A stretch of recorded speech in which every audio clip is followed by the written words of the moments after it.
ವರ್ಷಗಳ ಹಿಂದೆ ಆಗ ನಾಣ್ಯ ಮತ್ತು ನೋಟು ಇರ್ಲಿಲ್ಲ. ಆಗ ಜನ ಏನ್ ಮಾಡ್ತಿದ್ರು ಅಂದ್ರೆ ಅವರು ವಸ್ತುಗಳನ್ನು ಎಕ್ಸ್ಚೇಂಜ್ ಮಾಡ್ಕೊಳ್ತಾ ಇದ್ರು, ವಿನಿಮಯ ಮಾಡ್ಕೊಳ್ತಾ ಇದ್ರು. ವಸ್ತು ವಿನಿಮಯ ಅಂತ ಹೇಳ್ತಾ ಇದ್ರು ಅದಕ್ಕೆ. ಅಂದ್ರೆ ಈಗ ನಿಮ್ಮಲ್ಲಿ ಏನಾದ್ರೂ ಒಂದು ಬಗೆ ತರಕಾರಿಯ, ಧಾನ್ಯವ, ಬೆಳೆಯೋ, ಹಣ್ಣು ಏನಾದ್ರೂ ಇದ್ರೆ ಅದನ್ನು ಅವರಿಗೆ ಕೊಟ್ಟು ಅವರಿಂದ ನಿಮಗೆ ಬೇಕಾದಂತಹ ವಸ್ತುಗಳನ್ನು ನಾವು ತೆಗೆದುಕೊಳ್ತಾ ಇದ್ದೆವು. ಅದಕ್ಕೆ ಏನ್ ಹೇಳ್ತಾರೆ?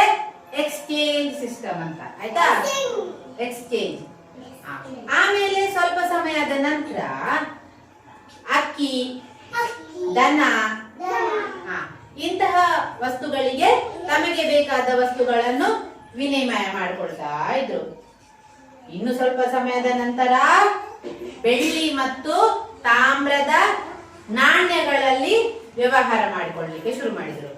ಯಾಕಂದ್ರೆ ಕೆಲವರಿಗೆ ಅಕ್ಕಿ ಸಹ ಬೇಡ, ದನ ಸಹ ಬೇಡ, ಅವರಿಗೆ ಬೇಕಾದಂತ ವಸ್ತುವಿನ ಮೌಲ್ಯ ಮ್ಯಾಚ್ ಮಾಡ್ಲಿಕ್ಕೆ ಆಗ್ತಿರ್ಲಿಲ್ಲ.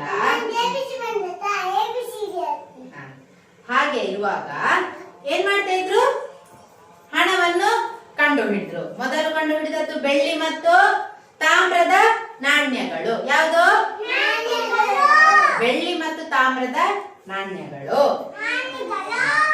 ಆ ನಂತರ ಬ್ರಿಟಿಷರ ಕಾಲದಲ್ಲಿ ಏನು ಬಂತು? ನೋಟುಗಳು, ಕಾಗದದ ನೋಟುಗಳು ಮೊದಲು ಬ್ರಿಟಿಷರು ಕಂಡು ಹಿಡಿದ್ರು.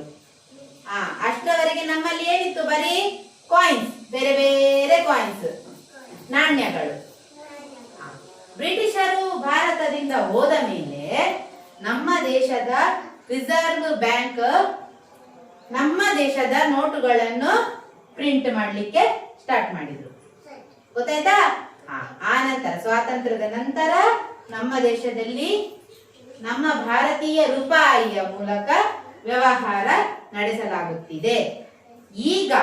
ಈಗ ನಾಣ್ಯ ಕೂಡ ಬೇಡ, ನೋಟು ಕೂಡ ಬೇಡ. ಹೇಗೆ ವ್ಯವಹಾರ ಮಾಡ್ತಾರೆ? ಗೂಗಲ್ ಪೇ ಗೊತ್ತುಂಟಾ? Google pay, phone pay, Bharat pay, UPI payment, scan ಮಾಡಿ ಪೇ ಮಾಡುದು. ಮೊಬೈಲ್ ಅಲ್ಲಿ ಹಣ ಇರುವುದಿಲ್ಲ, ನಮ್ಮ ಕೈಯಲ್ಲಿ ಹಣ ಇರುವುದಿಲ್ಲ. ಆದ್ರೆ ನಾವು ಮೊಬೈಲ್ ಅಲ್ಲಿ ಸ್ಕ್ಯಾನ್ ಮಾಡಿದ ತಕ್ಷಣ ಟಕ್ ಅಂತ ಹಣ ಹೋಗ್ತದೆ ಅವರಿಗೆ. ಇದಕ್ಕೇನ್ ಹೇಳ್ತಾರೆ? Digital money. ಏನ್ ಹೇಳ್ತಾರೆ? Digital money. ಆಯ್ತಾ? Cashless payment. ಆಯ್ತಾ? ನಗದು ರಹಿತ ವ್ಯವಹಾರ, ಹಣದ ವ್ಯವಹಾರಕ್ಕೆ ಕ್ಯಾಶ್ಲೆಸ್ ಪೇಮೆಂಟ್, ಡಿಜಿಟಲ್ ಮನಿ. ಇದಕ್ಕೆ ನಮ್ಗೆ ಕಾಯಿನ್ ಸಹ ಬೇಡ, ಕ್ಯಾಶ್ ಸಹ ಬೇಡ, ಬರೀ ನಮ್ಮ ಅಕೌಂಟ್ ನಲ್ಲಿ ಹಣ ಇದ್ರೆ ಆಯ್ತು. Digital money. ಆಯ್ತಾ?